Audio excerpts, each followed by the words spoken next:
Pembiaran tidak pernah terjadi. Kita tidak melakukan pembiaran. Yang biasa kita lakukan pembinaan dan pengawasan. Memang tidak mudah. Kalau kita mau lihat semua kegiatan pertambangan, ada ribuan, ratusan ribu sebetulnya. Tapi khusus untuk pertambangan ilegal ini, kami cukup proaktif, bekerja sama dengan daerah, aparat penegak hukum juga demikian.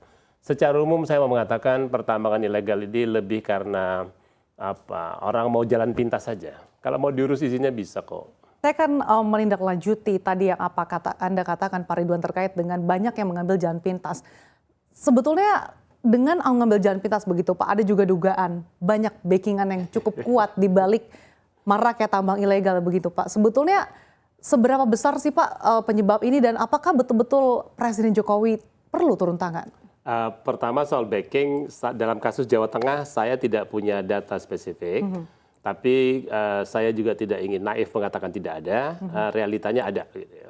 Hanya memang selama ini, kalaupun ada backing, tadi Pak Pipit dikatakan sudah mengambil tindakan tegas, buktinya juga bisa ditindak. Gitu. Kalau saya pengalaman juga, kalaupun ada yang dilaporkan membackingi, biasanya saya tanya aja siapa backingnya, mana nomor teleponnya, siapa orangnya, saya telepon, biasanya juga bisa kok gitu-gitu. Tapi kalau misalnya Bapak Presiden memberikan perhatian, menurut hemat kami itu sangat penting. Jadi yang paling patut kita harapkan itu ada dua sisi. Satu, para pemimpin termasuk kepala daerah, wali kota, gubernur, kepala dinas memberikan perhatian. Jadi jangan dilakukan pembiaran. Yang kedua masyarakat. Sebagai birokrasi itu pejabat pemerintahan, hampir setiap hari saya terima laporan dan informasi dari masyarakat. Saya sangat mengharapkan masyarakat terus aktif memantau selain kementerian dan lembaga dan aparat hukum ya, karena laporan masyarakat ini sangat efektif. Apalagi sekarang masyarakat itu bisa melapor dengan foto yang ada koordinatnya gitu. Jadi itu biasanya kami tindak lanjuti. Inspektur tambang kami di daerah-daerah juga bekerja cepat. Kalau contoh kasus yang di Klaten ini tanggal 30 November dan 1 Desember tim Inspektur Tambang Minerba SDM sudah turun ke lapangan. Oke Pak, tapi sejauh ini pengawasannya seperti apa sih? Apalagi kalau kita lihat tahun depan sudah mulai masuki tahun politik yang biasanya sangat gurih nih Pak. Dengan tanda kutip kantong-kantong dana politik ini akan semakin meningkat juga. Apakah pengawasannya juga akan ditingkatkan atau seperti apa? Iya, pengawasan ditingkatkan, pelayanan kami upayakan. Fakta saja ya, kemarin saya mendengar Ibu Menteri Keuangan mengatakan target 2023 penerimaan PNBP 443 triliun kalau tidak salah. Kami di Minerba sampai November ini sudah 150 triliun lebih. Jadi kira-kira sepertiga dari PNBP itu datangnya dari sektor ini. Artinya memang sektor ini penghasil devisa yang besar. Nah kalau ini kegiatan dilakukan ilegal, negara rugi ya, karena tidak ada itu PNBP dan juga lingkungan tidak ada yang bertanggung jawab. Nah, upaya kami memang disadari kalau kasus Jawa Tengah ini yang saya dapat informasi juga ada kebutuhan proyek-proyek strategis nasional terhadap tanah uruk, batuan dan lain-lain. Sebagian sudah tersedia, namun kurang lebih baru sepertiga kira-kira yang sudah tersedia.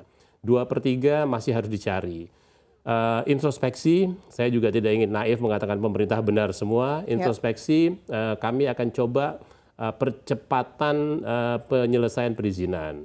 Kalau ada masalah, kami selalu terbuka. Termasuk dengan Kepala Dinas SDM Jawa Tengah, saya sudah bilang, Mas minggu depan kita rundingan aja. Bagaimana mencari jalan keluar jika memang banyak proyek strategis nasional yang bahan bakunya belum tercukupi. Kita akui juga sering-sering regulasi masih belum harmonis semuanya. Nah, bagaimana Pak untuk mengharmonisasikan itu Pak? Kita bicara, kita rapat aja. Gimana cari jalan ini? Memang tidak semuanya sudah sempurna gitu. Katakanlah misalnya perizinan bahan galian C ini sebelumnya kan sebelum keluar Perpres 55 di pemerintah pusat. Kami menggunakan data yang kami pegang saja. Ini tata ruangnya sudah sesuai atau belum. Ketika sudah sesuai, kami keluarkan izinnya.